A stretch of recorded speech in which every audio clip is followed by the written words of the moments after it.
We want you to know, everybody, first of all, thank you for coming. If you need to get up to refresh your glass, to grab something to eat, please feel free to do so.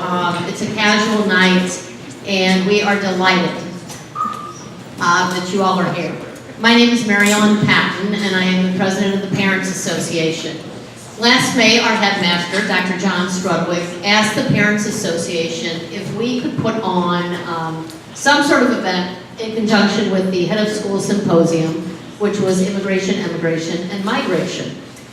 I was so excited about the possibility because I know I will speak for myself that I think living in the bubble of this area, sometimes we forget what the real world is like and what people have gone through to get to our country. And I mean, we all have relatives who have done it.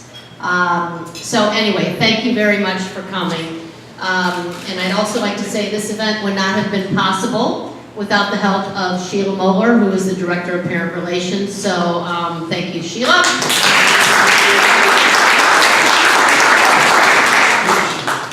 And of course, it would not have been possible without our wonderful panel of LFA parents. And thank you all for agreeing to share your story with us tonight. Our very own Chris Dozois will be our moderator for this evening. Chris is the History Department Chair and holds the Harold H. Corbin Chair in Environmental Studies. Chris is a 1984 graduate of the Academy and has worked at LFA since 1989. He received his BA from Miami University of Ohio and his Master's in Master's in Education from National Louis University. Thank you once again to our panel and to Chris for making this evening possible. This promises to be a most informative and thought-provoking evening. And now, our moderator, Chris Dozois. Thank you. I agree. I think it's going to be a really great evening. It's interesting to know that when my students won't sit in the front row, it's hereditary because you guys avoid it too, so I know where to get it. The history, the immigration topic of immigration is certainly a hot topic these days. Thank you. It's a hot topic these days, but really the topic of immigration is one that in U.S. history has been around since essentially the beginning of the country. As far back as John Adams in the second presidency, we had the Alien Acts, which were designed in part to keep Thomas Jefferson's political party, the Democratic Republicans, out of favor, but also it did so by restricting immigration. In the Civil War, immigration, Irish immigrants being drafted in what they saw was unfair numbers led to riots. After the Civil War, in the Gilded Age, we see the first national restrictions on immigration. In the 1920s, we see the Quota Act and the National Origins Act restrict immigrants who are considered new immigrants from Eastern and Southern Europe. And ironically, those acts are passed by descendants of the old immigrants who were from Western Europe. We see as far as the 1960s, we see the Hart-Celler Act that is going to try to overturn those restrictions on immigration and really have vast impact on immigration today. In 1965, when the Hart-Celler Act was passed under Johnson, immigration accounted for about 10% of the entire U.S. population growth. Now it's about, in 2010, it was about 36%. Different forms of immigration have an impact on U.S. population growth. So the story of immigration is one that spans American history, and it's really great tonight to have individual personal stories from our panelists to connect with that. And we're going to start the evening by hearing just a little bit from each panelist on their stories. And then the format of the evening is I have some questions that were submitted, and my job as moderator is really just to pass the questions around, try to make sure we're hearing from a lot of different voices. So we'll use some of the questions that were submitted previously, and then in the second part of our evening, we'll have a chance to open it up to the audience because I imagine their stories and their responses to these questions will generate more conversations that people will be interested in hearing. And then at the end, they'll have a chance certainly to talk individually as we break. But to start tonight, I wanted to thank our panelists as well, and maybe start with Alicia and hear her story. Thank you. Good evening, everyone. My name is Alicia Ibarra. I'm an attorney. I live in Waukegan and work in Waukegan too. I'm the very proud mother of Nadia Basabe. She's a senior here at LFA. My husband, Roberto Basabe, he works as a soccer coach in Vernon Hills. That's why he's not here. I came to the United States as an adult when I was 22. Following my family who was already here and looking for better opportunities. That's the real reason I came here. I had already completed a bachelor's degree in Mexico, and I wanted to continue my education, but for that I knew I needed to also work and pay for it myself. So the better way to do that was to come here and look for work, save money. That's exactly what I did. When I came, I didn't know much English. I just knew some words like home, red, pink, house.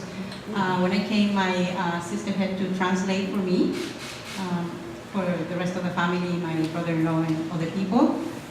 Immediately, my sister, who didn't go past 9th grade, because in Mexico she wasn't allowed to. She put out my siblings to study English as a second language. She will work all day and then drive us to school for our classes. I remember going to the Highland Park school to take my ESL classes. Work for a good 5 years and learn English at a good level until I could apply to law school.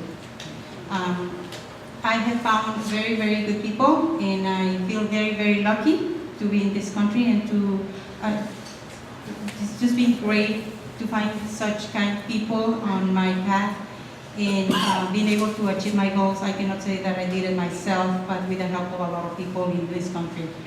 And now we're here, and I just hope that my daughter takes advantage of the opportunities that this country has for everyone who lives here.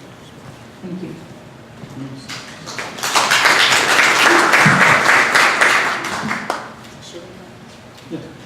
Hi everyone, my name is Sunny Kim and I live in Vernon Hills, and I have one daughter who's a freshman, Jessica Kim. I'm currently working for a financial firm, leading insurance division, but this is very new, something very new for me. My previous job was with JP Morgan and Korean government for over 15 years, managing Fortune 500 relationships as well as global companies relationship, making acquisition and investment deals. So this job that I'm doing right now, because the company's CEO approached me about 4 years ago, only to partner up, knowing that I work for JP Morgan. But the actual role that I played for the company was not directly related to finances. She somehow tied it into it and she wanted to partner up, so that's how I ended up actually switching. But I came to America when I was 15 years old, and my family settled down to a very small town in Elyria, Ohio. You probably never heard of this town. But so coming as a teenager to a very small town, and where I was the very first foreign student the school ever had, was a very interesting experience because I had entire school, I received so much attention from entire school, including the head of the school, and they were all the way out to support me so I can make a very good transition. Of course, being in a small private school and never having this type of experience, they of course didn't have ESL classes. So my parents actually had to hire a full-time translator for an entire year to go to school with me. And it wasn't until a year after that I felt comfortable enough to actually be on my own. So they actually delayed my learning process of English because I was so comfortable having the translator right next to me. But eventually, another experience that's interesting was that every time I went out to the public, because it's a small town, and they've never seen Asians. People used to look at me as alien. And no, seriously, people used to really be amused seeing, for seeing an Asian. They used to all point to me saying, Chinese, Chinese. So I used to get really offended by that. And as a teenager, like somehow that actually brought my patriotism towards my home country. So I used to actually yell out to them saying, no, I'm not Chinese, I'm Korean. So that's a very unique experience I had growing up in a very small town. But I majored in international relations, and I was in the field for a long time. And struggling, growing up in America, struggling to adapt into brand new culture at such a sensitive age was difficult, of course. And being a high achiever in Korea, I had to actually having to start out as a second grader to learn English, and my first year was it was very humiliating for me. But the school got together trying to see how they can help me, and they thought that was the best way to actually start out. So I had to suffer through the process. But looking back, I don't think I would trade the experience with anything else in the world, because now I have both cultures. And having to grow up in a small town where my only friends that I knew and only people I was surrounded with were white Caucasians, I had to actually learn to survive as a minority. So that made me to become a very strong person. Prior to coming to America, I was a very shy and timid person, but now I've changed a lot. And I love America. One thing that's very unusual about my family's immigration is that it was a gradual process, because my dad actually was educated in America, getting his engineering degree, and he studied business working with US, Korea, and China, and the US business became robust and became extremely successful. That he ended up building his manufacturing plant here, which eventually brought our whole family here. But instead of whole family moving in once, initially my two brothers were sent away to boarding school in the East Coast as a trial, then followed by my two baby sisters, and then my younger brother and I were the last one to join. So out of our family members, nobody has accent except me. But because of that, probably other than having to struggle as a teenager and adjusting in a very small town, my experience as an immigrant probably was less struggling than a lot of other immigrants. But thank you for this opportunity.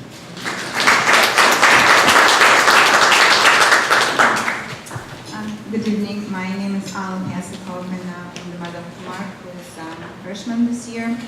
I came from Russia when I was 23 years old, and so pretty much adult, especially compared to how kids develop in this country. We were real adults. I already had a son, was married, and immigrated with a year-and-a-half-old child, and my mother and my husband. He was 25, and I already graduated from University of Foreign Languages. That was Pedagogical Institute, it was called, and I was a teacher of Spanish. And we studied English all my life. I think I studied English, but the only problem I encountered is that I studied British and was having a hard time talking on the phone when I came to this country and understanding people. My husband, on the other hand, didn't speak English. He studied French, and he was in medical school there, in the middle of medical school, and he had to start all over again here at 25, working odd jobs and studying English, and then evaluating his degree, and then not getting into medical school from the first time, which was very surprising to us, because he wanted to be a doctor, and I thought that's sufficient. I never had any idea of the competition issue in medical schools. But he finally, after doing research, he got into medical school, he became a surgeon, and it was a very, very long way. And he's been working for the past 13 years. We live in Wisconsin, where we came to New York. Compared to Sunny, we came from a big city, I am from St. Petersburg in Russia, to amazing New York that completely shook our old senses that we had. And then we sort of gradually moved, and now I live in a 10-acre rural Wisconsin. I'm going from New York to Connecticut to Chicago and suburbs of Illinois, and ended up in Wisconsin. And we live right on the border, but it's very rural nevertheless. And it's been a huge journey for us. It was very difficult, I think, for my husband more than me. I kind of had a smooth transition. I started working right away and switching from British to American and not having many problems on the way. And I worked in the travel industry for 15 years, and then I left my job to stay with my second son, Mark, who was 3 at the time, and then I homeschooled him for 6 years, and now he's a freshman. But for my husband, it was a much rockier, long journey, which will take me forever. I don't want to take a lot of time, but I guess the main goal, he always wanted to leave Russia. I think what I believe is that nobody would leave their mother country if they were feeling great there. And that's probably the main reason that a lot of people emigrate, not from the good to the best, but from probably worse to the better. And that was, I mean, I still miss my city. I don't miss the country, but I miss my city because it's incredibly beautiful. I only been back once and would love to go back, but the situation is getting worse and worse, so it's, being Jewish and being American is not a good combination. And at this point, I just can only say many thanks to this country, because the dreams that came through for my husband was probably unreal in Russia for somebody from the background like his to come to this country and achieve what he achieved. It's close to impossible. So this is the country of freedom and opportunities, and we experienced it firsthand, and I'm very grateful for that. And every time we get together with our Russian friends, my husband always has a toast for America. Thank you.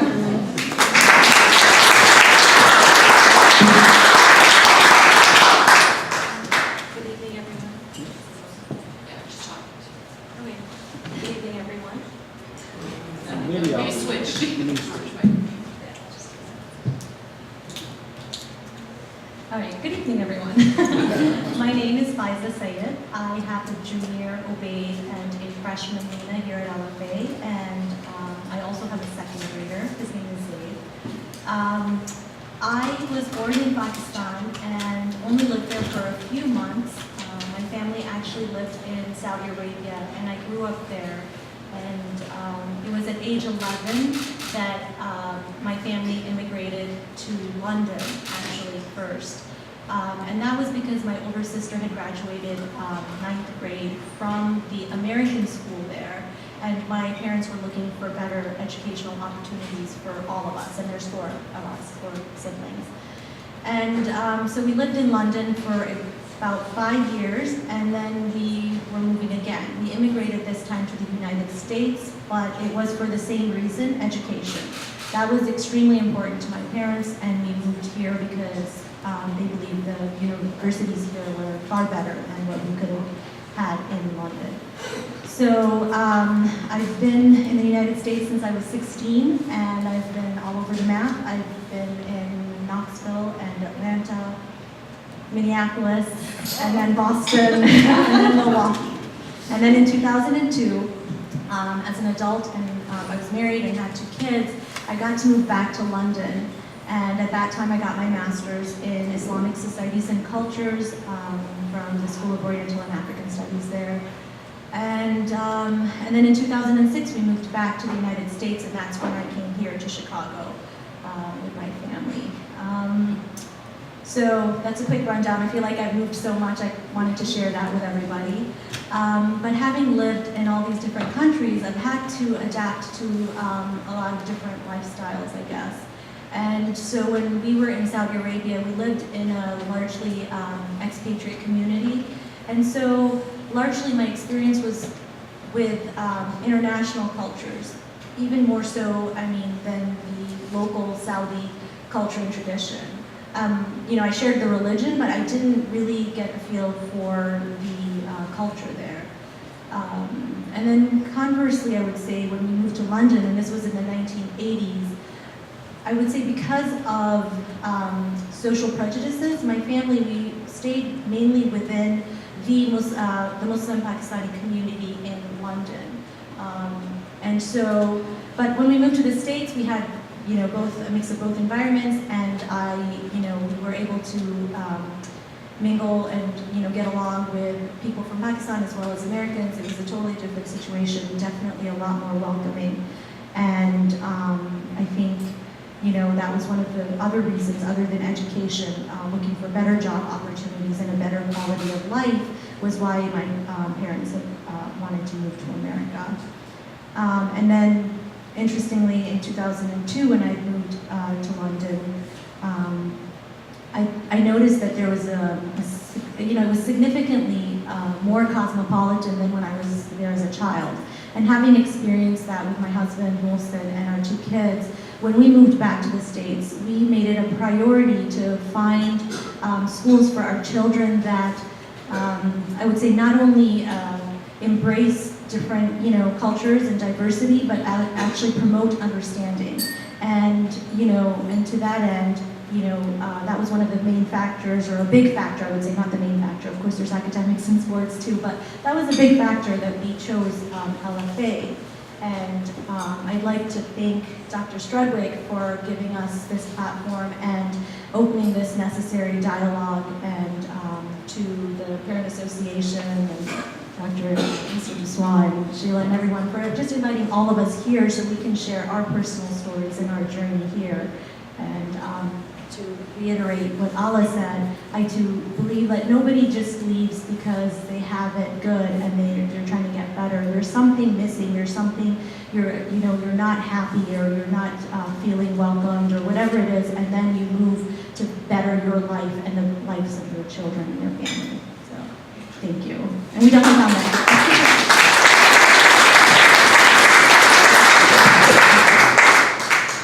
Yeah, good evening. Thank you for this opportunity. So I can sit here, share my immigration story. Actually, I came to the United States when I was like a middle 20s. After I graduated from university in China and worked for 5 years. Then during that 5 years working in China, it's like a completely different working experience here. So so we like study at 8 o'clock, go to lunch at 12, then have 2 hours like a nap time, then go back again, work another 4 hours. So every day like this. And also another thing is, at the time when I started go to the college, it's not, we can like have only one college entrance exam. So in order for us to go to the college, we have to take that exam. Then for the schools, so only have like a few choices. So I went to a school which I don't like and pick a major. I don't have any idea what I'm going to do after graduating. So after working 5 years, then I think, yeah, that's probably not the life I want to stay in China, because at that time, China just started like development. So everyone, if they have like opportunities, always going to another country, the US, like even the Australia, Europe, even Japan, so can continue their education to pursue a degree or career they really like. So I decided to say, okay, I'll probably give it a try too. So I came to the United States when I was in the 20s, then English was like really bad for me when I first landed in the United States. So when I go to the class, at that time we don't have iPhones, so I can record it. So I have like the video tapes, so I can record all the lessons. Then after that, I go back and keep listening and listen again. So in order to keep up with the works. So now I also don't have like a scholarship, so I have to support by myself. So during the school times, I have to work part-time to get the tuition fees. During that school time, I was so happy I met my wife at school and started a family. So yeah, after graduate from get a master's degree from Bradley University, I worked at a Caterpillar for a few years.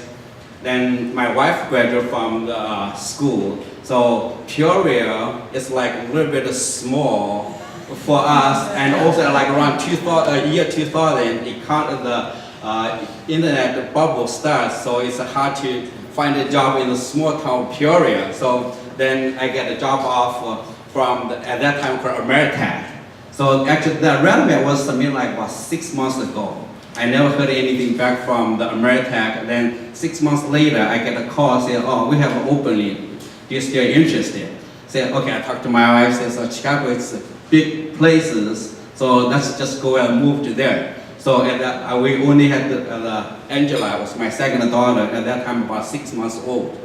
So I started move all the whole family from Peoria to Chicago. So I couldn't remember how many times we have moved my families. And when the students like almost move every semester, then I had a family like almost like every year, just moving from apartment to apartment. So I feel sorry for my wives and the kids. They have to move around all the times. So now I think at that time also, because I'm from student, in order to stay in the United States, we have to find a sponsorship. So to change the immigration status. So I think it's about like the year 2001, the Ameritech or / SBC at that time. So they have can submit the application for me to adjust my status. So at the 2004, I changed from my working visa to green card. That's the first time I can get the opportunity to take my family back to China, see my parents. So after 11 years. But at the time when I come to United States, I just came here by myself and one single suit. Now when I go back, I have my wife and the 2 kids. So that's a big achievement for me to have the whole family go back. So yeah, I come from very big families, and my cousins, one in Boston and another in Canada. So we 3 of us at the same time. So we arranged to go back at the same time, so you can see my grandparents at that time still there. So we had like about almost 80 people from the families at a big reunion. So that's after 11 years stayed in the United States. So first time I also see my parents, and my parents see my kids. Yeah, my parents applied for a visa several times, but all get rejected.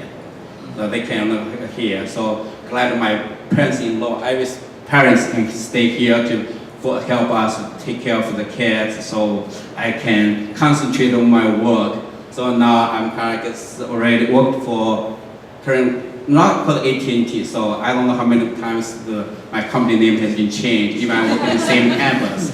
So for 15 years as the lead technical architect. So if I look back, yeah, it's at the beginning, it's very tough. I have to survive myself. Now I have families here and happy. My both kids, Katie and Angela, and the student here, Katie is a senior, so she already done her like a early decision, and Angela is a sophomore here now. She's following, so I'm so happy, and I think my hard work paid off, and love here.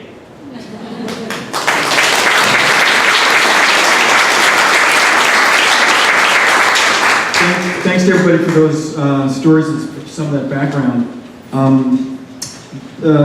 Among the group of questions that I have, your stories make me highlight several of them. And one of them that first strikes me is, maybe Alicia, maybe you can start with this.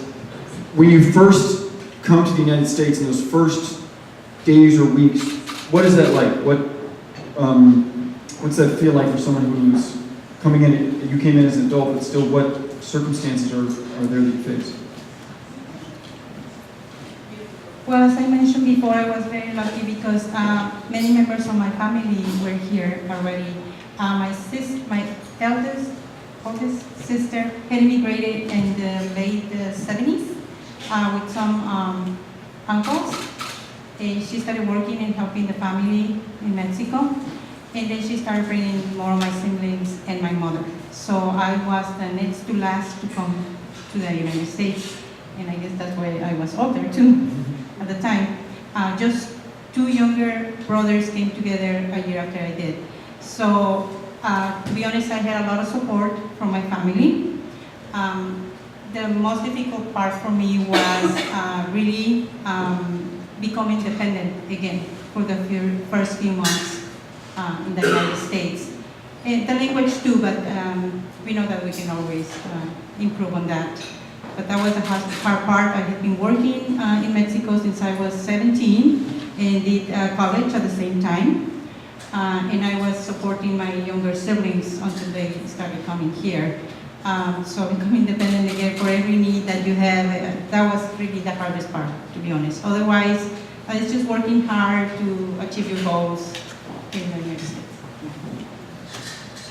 I was also wondering, and you spoke a little of this, and I wonder if our other panelists can speak to this, about things that you were most excited to find once you came to the United States, and then on the other side of that, things that perhaps were the biggest disappointments that you saw. We heard a little of that, but maybe we can hear some more. Alan, maybe can you speak to one side of that, the other things you were most happy about, or things you were most disappointed in?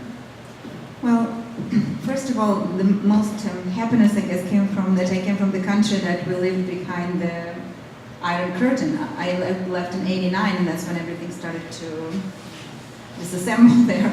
And I worked as a tour guide as well with Spanish-speaking people that came to St. Petersburg. And every time I would guide a tour and show like how beautiful St. Isaac's Cathedral, I would always hear, oh, it's like in London, oh, it's like in Rome, St. Peter's or St. Paul. And I always had this feeling that I'll never ever see this, because to leave the country just on a tour was close to impossible back then, and only through certain organizations, through certain positions, you could do that. So that was probably the biggest desire for me at 23, is just to see the world. And we came through Vienna and through Italy. It was the organized process by a Jewish organization that was bringing us. We were kind of stateless at that time because we had to pay a lot of money to give up our Russian citizenship as a requirement. And then 10 years afterwards, they called me from the Russian embassy and offered me to be a citizen. I said, no, thank you.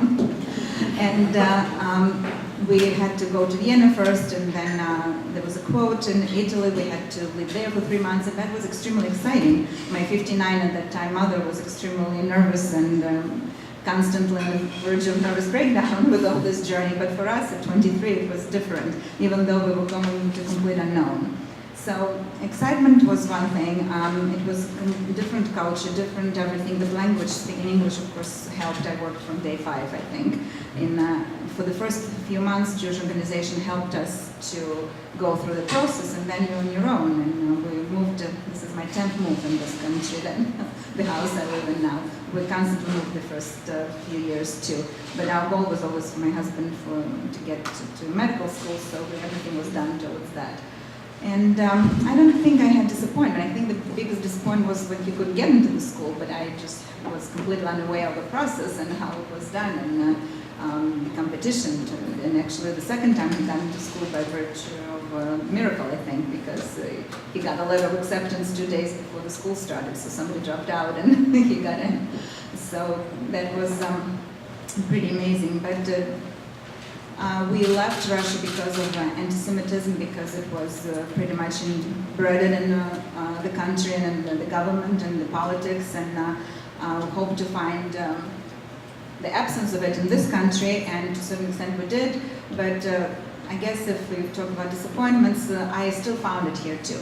But not on a government level, of course, like it was in Russia, because in Russia the schools you can go to, the jobs you'll never have, because being Jewish is not a religion like in the whole civilized world, it's a nationality. And I really had a really hard time explaining it for years and years that I'm not Russian. I'm not Russian. I ran away from them, but I eventually gave up explaining this, because for everybody, you're from Russia, you're Russian. And you can be Muslim, you can be Christian, you can be Jew, it doesn't matter. But and there it was different. And nationality is a stamp in your passport. It's always was how we joked about it, item number 5 in your passport, after your name, surname, last name, then there's a nationality. And this is what you show when you go to work, what you show when you go to school, and there are certain universities you can get into. So it's a completely different level of persecution. So, but some of it I still found here, and my son did too in his elementary school, which was very surprising. So to speak about LFA, and I know Chris talked about it that way, why we chose the school. And one of the, besides academics, and I've heard about this school since before my son was born, but I always was looking for this diversity because living in Lake Geneva, Wisconsin, we had none. Can I share a little bit from a teenager's perspective when I first came to America? By the time I arrived, the rest of my siblings were very Americanized, very comfortable in American lifestyle. And because of that, my parents and my siblings thought I should be introduced. The first food they introduced me to was pizza. And when I saw it, just by the appearance, I thought it was the most gross looking food. And trying it, I almost threw up. And I was very disappointed. Like, I expected America to be very, very modern and a lot more advanced than Korea was.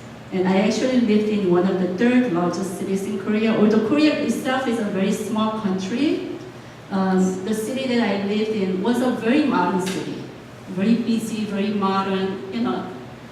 And I come to Ohio, Elyria, Ohio, a gloomy town, and everything becomes super dark at night. And I'm like, what is wrong? It's so gloomy and, you know, desolate, and I just didn't like it. So I'm like, Mom, this is not what I pictured of America is. So I was very disappointed. But what I was very, very excited about was the school system in America. In Korea, at a very young age, you are pressured so much to excel academically because it's a small country with billions of people living in it. So it's extremely competitive, and you're taught from a very young age to succeed. And number one, ticket to becoming successful is getting a good education. So coming here right before entering into high school, my daily life as a junior high student was that I got up at 5 o'clock in the morning every single morning. I was out the door by 6 o'clock. I was at school library by 6:30. I didn't come home until about 9 o'clock because after school we had extended study sessions. After that, we go to a private academy to get additional schooling, studying done. So by the time I got home, it was 9 o'clock every single day. And on Saturdays, we do the same thing too. So there was a lot of pressure to just succeed. But in America, I noticed academics is important, but the kids, we can be kids. And activities like sports are encouraged and other recreational activities are encouraged. So I began to get involved with so many different things. And I'm like, oh my gosh, the school is so easy here. So that was the most exciting part about coming to America for me. Yeah, to add a little bit on that, yes, I think that most of you probably know China had like a birth control, one-child policy, right? So for me, like the happiest thing is I here start a family and have 2 lovely daughters. So yeah, if I'm in China, I probably don't have Angela. So now China's already changed the policy so they can have the second child now. But for my age, I think I cannot try it for second kids now. So. Yeah, further disappointment-wise, yeah, I mean, only thing is, I think my speaking. So my daughter still correct me my speaking. So because I came here like in the middle 20s with very little English. So I mean, for me, I think for now I'm happy with what I can speak in. But for my kids, it says nah, still I cannot understand you. So I hope I can come here like in the teenagers, like the current LFA students. So after they graduate from here, so I really cannot identify they're American-born Chinese or they come from China. So. Faiza, I was wondering about, you came a little younger than most of the panel. We have a couple of you that came younger. Are there things you remember about from the different places you lived in your journey, about values and attitudes that might be different that you noticed in the United States from those other stops you took? So between London and America, I guess, because when I was in Saudi Arabia, I went to an American school. So, like I said, I didn't really get to know the culture and how the locals lived and did things. So, I think there's shared values of everybody is looking to get a great education. Everyone wants to live a good life. And I was talking earlier, and I don't know if this is quite to your point, but it just comes to mind, is that, no matter where you go, it's all about talking to people and getting to know each other, because we truly are the same and are looking for the same thing out of life, but we have different norms or different cultures, and we may, express it differently. And so one of the things, to go back to the other question, was that I felt very, and this was, I realized more from myself probably than what others may have perceived it, but I gave up my traditional clothing, for example. I was more comfortable wearing that in London because there was more people, and like I said, at that time, in the 80s, we were more just within the Pakistani community, so wearing my Pakistani clothes wasn't as big of a deal, not to school, but outside of school, and going out of the house. But when we moved here, that was very difficult. But I think sorry, you were saying that what's the... I just wondered about the attitudes or opinions that might be different in either... Right. So thank you for bringing that. So the other thing was that I feel like living in London, people are just more aware of what's going on in the rest of the world. With the news, with people moving there. When I moved here, although people were very friendly, especially in the South, like Knoxville, Tennessee, I think it's one of the friendliest states. They were really, really nice and welcoming. But at the same time, nobody really knew, and I think it took longer, and maybe that's why it was harder for me to adapt and feel like an American once I moved there, because I constantly felt like I was either explaining why we did certain things, and that was culturally as well as religiously, or I was shying away from my own culture. So. And it's a great transition to, which I think maybe Sunny's going to address, but Alicia as well. No, please. The idea that are there customs that you have felt were important to keep, but maybe other customs or parts of your culture that you feel pressure to change? And I don't know if Alicia or Sunny wants to address that, or yeah, please.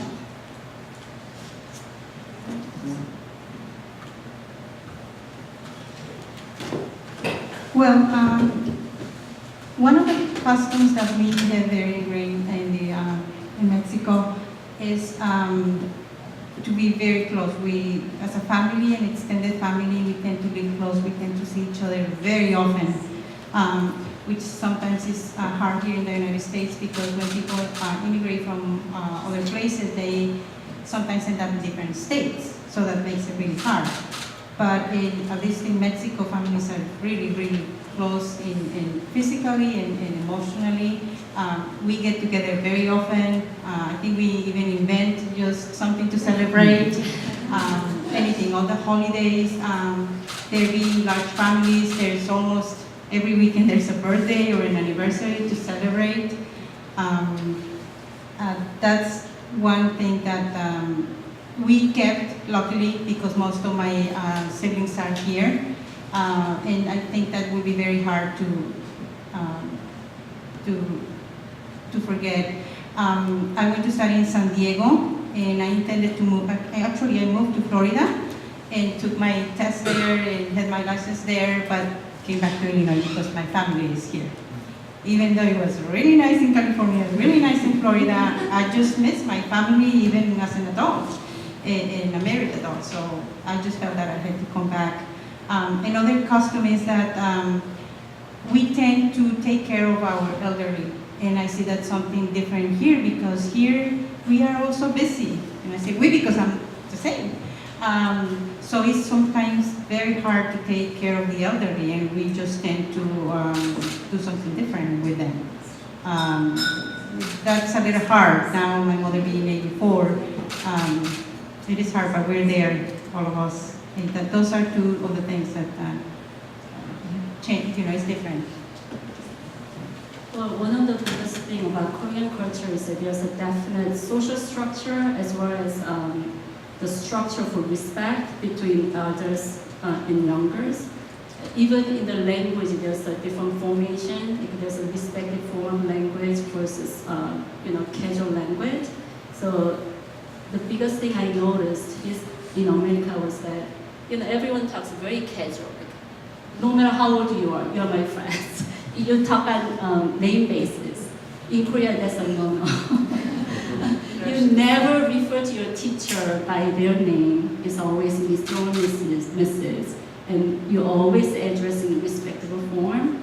And that's something actually I still try to actually hold on to and instill in my daughter to always respect authority. And I believe I've done a pretty good job on it. But I mean, there's a good in being able to be more comfortable and be casual among each other. But because of that, I saw coming here as a teenager, where my brothers and sisters began to call me by names because they were already Americanized. That offended me tremendously. I'm like, how dare you? And for me to actually see teenagers being rude to their teachers, I couldn't believe, witnessing that. But that was one real big difference that I witnessed. Somebody else want to speak to that as well? Yeah, regarding the cultural differences wise, I mean, it's not because both my kids, I had still the high school students. I remember when I was like the school students, so the teacher and the students are not on the same level. Here, all the teachers just encouraging the students, even they made some mistakes, so they encourage it at the main purpose. But in China, if I made some mistake, the teacher can throw like the chalk or erase at me. So that's the completely different. Then I mean, if for some of the naughty boys, they can throw the student out of the classroom. And for the family here, so I can, as the parents of the two teenage daughters right now, so sometimes I don't know how to control them. But in China, it's completely different. The parents can hit the kids if they're not listening to you. So sometimes I was told my daughter, say, okay, now I will save the opportunity when you go back to China. Then I will use China to transition to Choo-Choo. So that's completely different. I think I just mentioned to Sunny's point. So that's equalized in the United States. Everyone can be friends with each other. I just wanted to add that actually America developed my identity more than my own country, because in Russia being a Jewish person is just, you know that you're persecuted, you know you're different, you try to excel because you have to try 10 times harder to achieve anything. But for us, it was an atheist country. We were ripped off completely of any religious background, anything. And when I came here, I remember one of my first bosses, she was Italian Catholic, and she always was telling me, like, you have to be somebody. When she asked why, I said, well, I have no religion. I mean, I'm Jewish, but it's nationality for us. It's not a way of life. It's not a tradition that we keep because we didn't have it, any of this. And she gave me a gift, a Bible. And I started reading the Old Testament for the first time when I was 25, and I said, oh, I know all this because I was guided tours in Hermitage, and I know all of this from the arts that I've studied. So it was like first shot that I remember to this day, I remember her, that she gave me kind of this passage to find more and more and more. And all I know, and all I teach my kids now, I all acquired here. And the affiliation with Israel, I have more than I have with Russia right now, and my kids do too. And I traveled there at 50 years old. I started studying Hebrew because I have so much connection to this country and to the history and to the tradition. And we keep holidays. I'm far from being a religious Jew, but we keep holidays, and I can say that it became traditional and it's more spiritual, and that's the opportunity that this country gave us.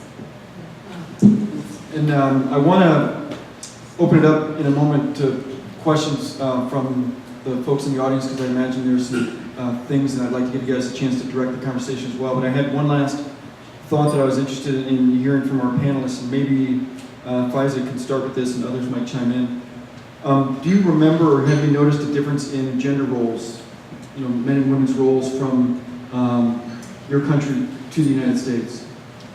Yeah, so again, I never lived in Pakistan, which would be, I guess, my home country, the country of my parents, but even in Saudi Arabia, even though I didn't get to interact with locals, I just knew everything came to the house. I don't know how I got there, but it was there, and that was because it was my father. It was always the male's responsibility to earn, and it was easier for them to go out and to go to the grocery store. My mother took care of things in the house. They were fine with that. It was just the way things were there. Moving to England, my mom started working. She became, she was a teacher. She was doing groceries. I was taking public transportation to school, which never would have happened and did not happen when we lived in Saudi Arabia. And that would be the biggest thing. And then I do think that a lot of the traditional gender roles still apply back home, but within my family, I also know I have, female cousins that do work, and it's not so rigid. It just depends on each individual family and what they choose to uphold and not uphold. Well, I can add that in Russia it was very different, and all this gender equality that we hear so much now in politics, that's exactly what existed there. Because it was a socialist country and everybody had to work. So there was never really a difference between men and women. You wouldn't see many women in the government, of course, but other than that, it was completely equal opportunity to be anybody you want to be in Russia in terms of a woman. And another thing is that everybody had to work. It was a mandatory thing. Again, it was stamped in your passport, your place of work. And if you're not working, you're pretty much considered criminal and being deported from big cities and never come back and live there anymore. So there was no such thing as a housewife or anything. You had to be working, so it was completely equal. And I have other questions I can get to, but I wanted to make sure we had time if there are thoughts or questions from the audience and comments that I could open it up to folks out there. And you can direct it to the panel in general, to anybody in specific if there's a follow-up you have. Yes. Coming from all of you from close families, a few of you, some members of your family, came to the United States before you or went to boarding school. What was it like, that feeling, inside when you first started losing your family unit to immigration or to, Well, I wouldn't say we actually lost the family unit, but it was an interesting experience because, first of all, it was very difficult joining the rest of the family at the later stage, where everyone else in the family were very well adjusted in American lifestyle and very fluent in English by then. And I'm starting brand new as a teenager. So I felt like I felt like I was a new baby learning to walk again. And in Korea, I was known as a very super achiever, very active, involved in a lot of leadership role. So I had to actually think about how I'm going to cope with this and how I'm going to actually become good in school when I don't know English very well. I just like Alicia, I just knew, hi, I'm Tom, I'm Jane. That's what you're taught in Korea. How do you do? So it's taught in very formal English. I began to learn English in junior high. And so whenever I met people, that's how I spoke. How do you do? My name's Sunny Kim. So that's how I used to greet people. But trying to learn English, I believe it was one of the hardest thing I ever had to do. I still have an accent when I came as a teenager because I missed that cut line. They say that you have to move to America by age 11 in order to lose your accent, and I was 15. So my mom basically told me that you will probably have the accent for the rest of your life. So that's one handicap I actually had to deal with when I saw the rest of my family members being so fluent in English, and I resented that. In a way, it was my choice to stay behind in Korea because I I really loved my life in Korea. So when my parents wanted to send me away, send to America, I said I refused to go. I wanted to stay with my mom. But so that was tough. But when we came, in a way, it was tough and yet easy because my family were very well established by the time I moved here. And then my siblings knew how to actually guide me and direct me when I struggled. And growing up in such a rural part of the country where no agents were around, people used to always follow me around and ask, how come your eyes are different than ours? That was one of the first questions I heard. And I got very offended. So I came home and asked my mom, people are asking me why my eyes are different. And what do I say to that? And my mom, being so wise, this is what she told me. Oh, Sonny, God created everyone different. But I believe Asians have the most beautiful eyes, and your eyes are so beautiful. They are just jealous because no one else has eyes like you, so you should be very proud of it. And believe it or not, I took that to heart. And after that, I began to believe I have the most beautiful eyes.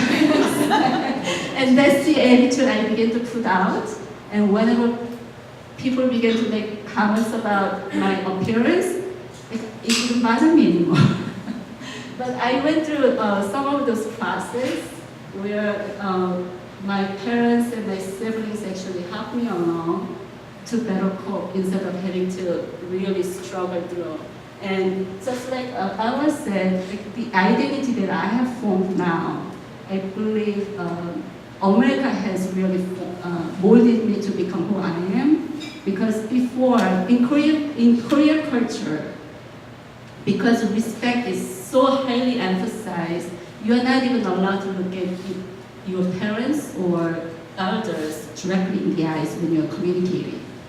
And when I first came to America, when people are actually speaking to me, I used to look down. And they are wondering what I'm doing. And that's one of the issues that my parents began to come in address with me.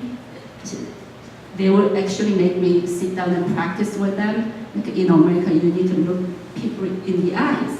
And I had to actually force myself to look at their eyes when I'm speaking. And in Korea, that's considered very rude. But some of these things, because they had the understanding of American cultures, American lifestyles, like I was able to adapt more easily at the same time. So I don't really think of it as like, even though we came at all different stages in life, I don't think our family was separated. Like somehow they made my process easier, adjusting process much easier.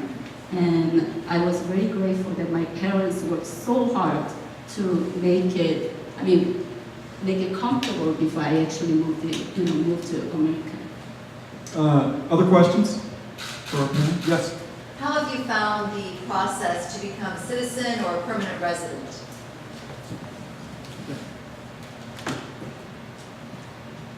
Well, for us, we have, as I mentioned, had to deny our citizenship, and when we came to the United States, we were stateless. So Italy was just a country that was welcoming us and helping the immigration process, but we really had no rights there. I didn't pay much attention to that, but when I had to do my first trip and I went to Montreal and I had to show like a white card and explain on the border that I'm stateless actually, and that's all I have. But in a year, we automatically got a green card. And then after 5 years, you could apply. And because I moved from New York to Chicago, my immigration process was a little difficult because they lost my papers, and it took me extra 3 years to become American citizen. But I think it was one of the happiest days in this country when I did become an American citizen, and was like in tears. And it was really very emotional. But I can't say it was difficult because it was an official, organized political refugee process.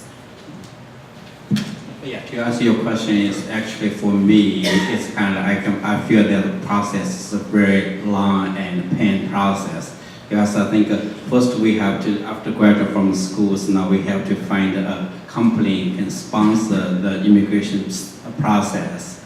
So at that time, it's not like all the U.S. citizens, you can choose to have more opportunities. So once we started, the company started the process, now that means we have to stick with that company until we get in the green cards. So the process takes a long time, so we have to get the H1 visa. After 3 years, we have to renew another 3 years in order to get the green cards. Then all the process steps depends on like the processing center. It is some take much longer. So once we get in the green cards, now just like 5 years waiting time, so you can apply for the citizenship. So I did get my citizenship in like 2008 because at that time my parents visited us. I was planning to adjust the status for them. So in order to do that, I have to become the citizen first. But my parents, they cannot speak English, they cannot drive, so they're not getting used to here, so they went back before I get my citizenship. Yes, it really depends how you're immigrating to the country as a refugee, asylum, or through employment. You immigrated through relatives, which depending who is your relative, it might be easier. Citizens can petition for parents, younger children, and spouses, and it really is a very short wait. Actually, just the process, which is depending if you do it here or do it on a consular process in your country, it could take between 3 months and a year for those citizens. But if you are more extended family, like a brother of a U.S. citizen, like if I want to petition for my brother now as a citizen myself, it will take him like 30 years to immigrate to this country. So when people ask me, can I petition for my sibling, I tell them you can, but it's going to be a long wait if nothing changes. Of course, if law changes, then it will be different. But yeah, it really depends who your relative is, which will make it easier or not to come to this country. It's not just file a form, pay a fee, and you're done. A lot of people come to my office and think, well, I married a U.S. citizen, can I become a citizen now? Like, no, you can't. You first have to become a U.S. resident, and then in general, wait 5 years as a legal permanent resident to become a U.S. citizen. And they check everything on you. They go back to when you enter the country, even before you become a legal permanent resident. They check your whole background. They might find things that they didn't find when you applied for legal residency. I think we have about one more question here in our time. Is there another one out there that someone would like to chime in with? Because, yes, Dr. Strebler? I'm interested partly because personally as well. Do you identify now as Americans, do you identify with your country of birth, or perhaps as citizens of the world in terms of that, or any two of the three, or all three of the three, or whatever it might be? I identify myself as Korean American, and I always say Korean American. I don't like to say I'm Korean only or American only because it's not true. I have both cultures, and I'm proud of both cultures. And I believe my parents tried to instill that in me to be proud of where I am from. And they've taught a lot of values. Like, although, I only grew up in Korea for first 15 years of my life, I still remember a lot of things about Korea. And I did have a chance to go back to Korea during my junior year in college for study abroad opportunity to actually polish my language and culture. And that's when that was actually the first time I got re-exposed to Korean culture ever since moving back to America. But that's when I developed a lot of patriotism and a lot of pride for being a Korean. But then I would never ever trade my experience growing up in America as an American either. So I always identify myself as Korean American. Liza, can I give you the last word on this question? Citizen of the world, American, or something else? Yeah, I think I definitely identify as an American because that's where I lived most of my life. However, I cannot leave my heritage behind. I am Pakistani, and I cannot leave my religion behind. I am Muslim too. And that's the great thing about living here, that you can hold on to what you hold dear to yourself, but still be an American. And I think if I may end with a analogy that someone said, that America is not so much a melting pot as it is a salad bowl, because you're able to retain who you are. The tomato stays a tomato, the cucumber stays a cucumber, and you're not all melting into this one type of person that's considered to be American. And on that note, I want to thank our panelists.